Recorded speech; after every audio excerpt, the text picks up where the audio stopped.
والصلاة على رسول الله وبعد. بسم الله الرحمن الرحيم. الحديث السابع عشر عن أبي يعلى شداد بن أوس رضي الله تعالى عنه عن رسول الله صلى الله عليه وسلم قال: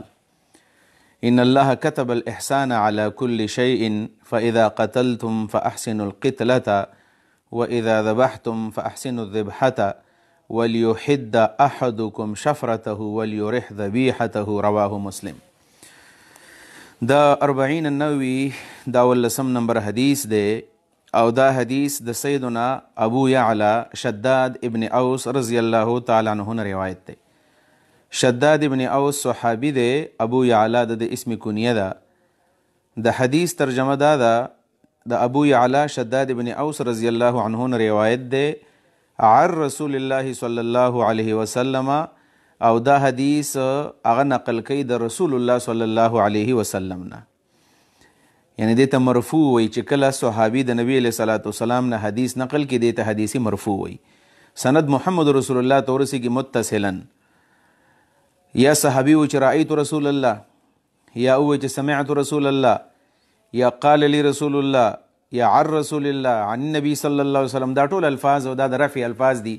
دا نبی علیہ السلام حدیث تے، قولی حدیث دا نبی علیہ السلام. قال نبی علیہ السلام فرمائلی دی: ان اللہ یقینا اللہ رب العالمین کتب الاحسان، خیگڑے فرض کڑے دا، فرض الاحسان، احسان و خیگڑے فرض کڑے دا، علی کل شیئن پہر سباندے، علی کل شیئن پہر سبانے، علی کل شیئن پہ مانا دا فی کل شیئن دے، پہر سکے اللہ تعالیٰ خیگڑا فرض کڑا. ان اللہ کتب الاحسان، یقینا اللہ تعالیٰ احسان فرض کڑے دے، خیگڑے فرض کڑے دا، علی کل شیئن پہر سکے او پہر سبانے. دا احسان تقاضا نبی علیہ السلام ذکر کے، فَإِذَا قَتَلْتُمْ کلچ تاسو قتل کوئی، کلچ تاسو سوک وجنی، فَأَحْسِنُوا الْقِتْلَةَ نو پخ طریقہ بانے تاسو قتل ہوکی، کلچ قتل کوئی نو پخ طریقہ بانے قتل ہوکی، کلچ تاسو سوک وجنی پخ طریقے مڑکی. وَإِذَا ذَبَحْتُمْ او کلچ تاسو ماکولات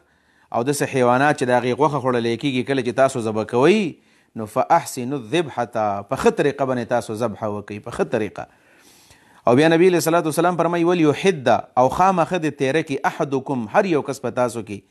دا ذبح پا وقت کی شفرته پل چوڑکی، پل چوری، پل چاکو، پل تورا. او دویم نمبر وی ولیرح ذبیحته او آرام دی ہر یو ور کی پتاسو کی خپل ذبیحے لرا، خپل مذبوح حیوان لرا. رواہ مسلم دا حدیث امام مسلم ذکر کرے دے. دی حدیث تشریح پا دسی انداز بانے دا چرا دی حدیث عنوان و موضوع دا احسان فی کل شے، چی پہر سکے احسان دے. پہر سکے احسان سا مانا دا، پہر سکے احسان دا مانا دا چی قرآن عظیم کرام غلی دی وقولوا للناس حسنا، خلقو تخی خبری کوئی نو خی خبری کو اللہ پا خبرو کے احسان دے. وبالوالدین احسان دا مور پلار سرم خی گڑا وکی. جریر ابن عبداللہ رضی اللہ عنہ نبی علیہ السلام سر بیعت کڑو، بیا بے صحابو طویل چے بایعت رسول اللہ صلی اللہ علیہ وسلم علی اقام الصلاة و ایتاء الزکاة والنصح لکل مسلم.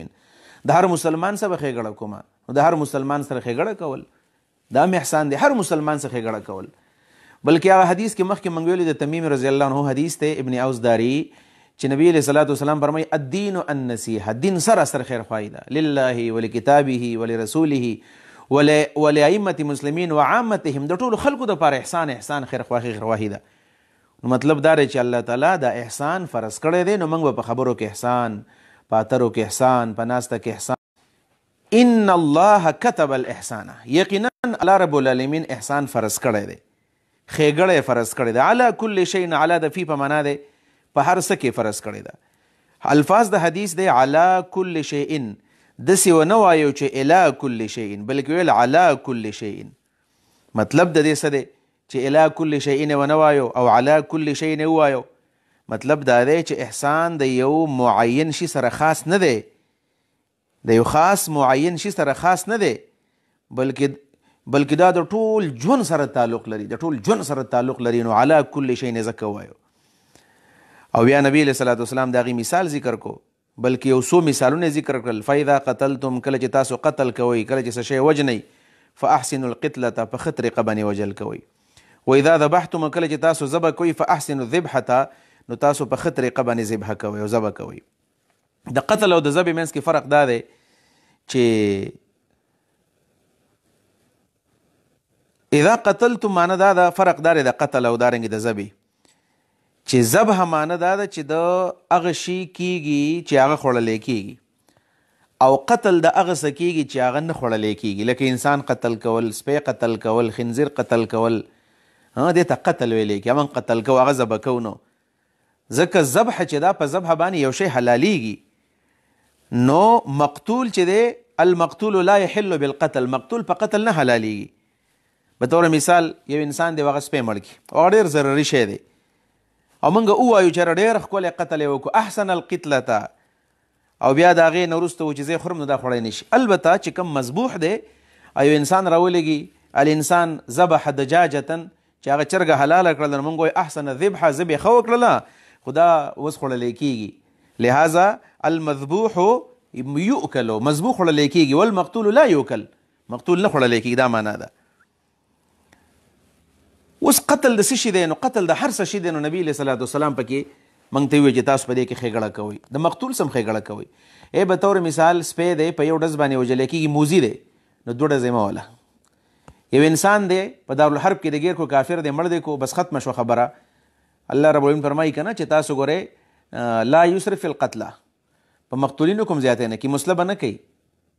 سر کټ کوټ کوي به نه لاسونه خپې به ترې جدا جدا کوي نه ټک ټوک کوي به نه غوږونه به ترې نه کټ کوي پوزه به ترې نه پرې کوي مسله حرامه ده الله تعالی فرمایي که نه لا تسرفو تاسو مه کوئ زیاتی نو که موږ کافر وجو نو په هغې کې به هم زیاتی نه کوو به طور مثال کله کله سړی سپی مړ کوي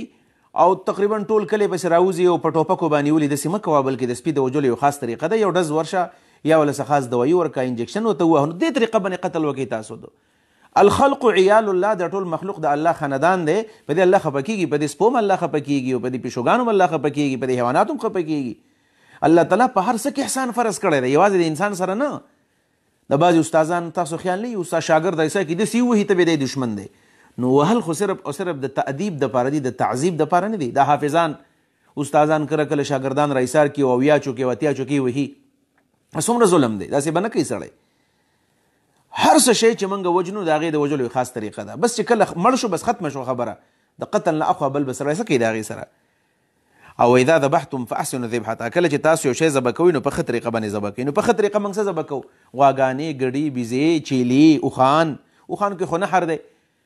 او دغه شانې چرګان د هغې د ذبح طریقه څه ده د هغې د ذبح طریقه دا ده چې کله تا هغه لالی راوینیسه چړکۍ ورته مه ښایه د هغې په مخ کې مه تېره کوه د بل حیوان په مخ کې مه للوه یو ځان له ځای ته یې بوځه او بیا چې کله ذبح کوې نو چړکۍ ورته ښه تېره کړه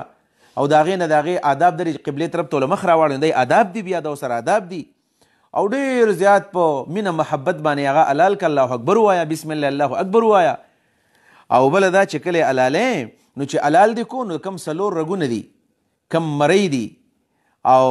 هغه کم رګونه دي مرۍ او رګونه چې کم څلور دي هغه چې تاسو کله حلقوم او لبه او د جین څلور تقریبا چې دا کله داس ټولې کټ کې ټول سر مه کټ کوئ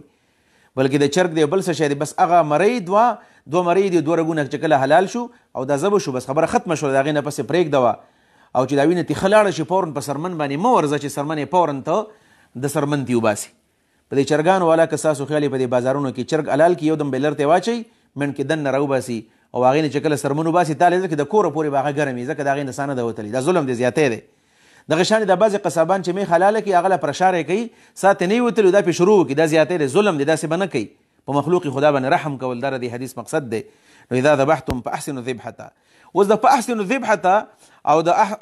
فاحسنوا القتله د هغې وضاحت نبي علیه صلات وسلام کوي وایي ښه قتل او ښه ذبح دا ده چې وليحد احدکم شفرته او خامخا دې ترې کې هر یو کس په تاسو کې خپله چړکۍ بیخي تیره کوي تاسو په تیره چړکۍ په پسه چړکۍ باندې ما لوي تکلیف ورته میلاویږي سرمن نه غوسیږي نو تکلیف ورته میلاویږي څومره په تیزۍ باندې او ځوان سړی دا لالول شي حلال دي که دا د قربانۍ څاروی دی که د خیرات دی او که د بل څه دی او که د بل څه دی اول یریح ذبیحته دا د خپل ذبیحې له هم ارام ورکړي چې کله حلاله کړله پرېږدي چې ښه برابر موږ وایي هلکه چې یخه دنه نه شي ګورې ګرمه ګرمې څه کا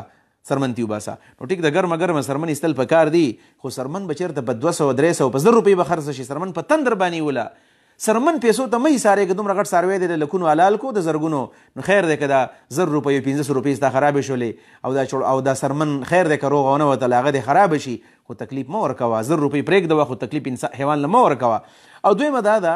چې په ګرمۍ کې په ګرمه هم ته سرمن ایستل پکار دي، خو هله چې کله د ساه مکمل وتلي او سړی په دې یقین راشي چې دا ساه وتلی ده نو بیا دې وکړي داسې.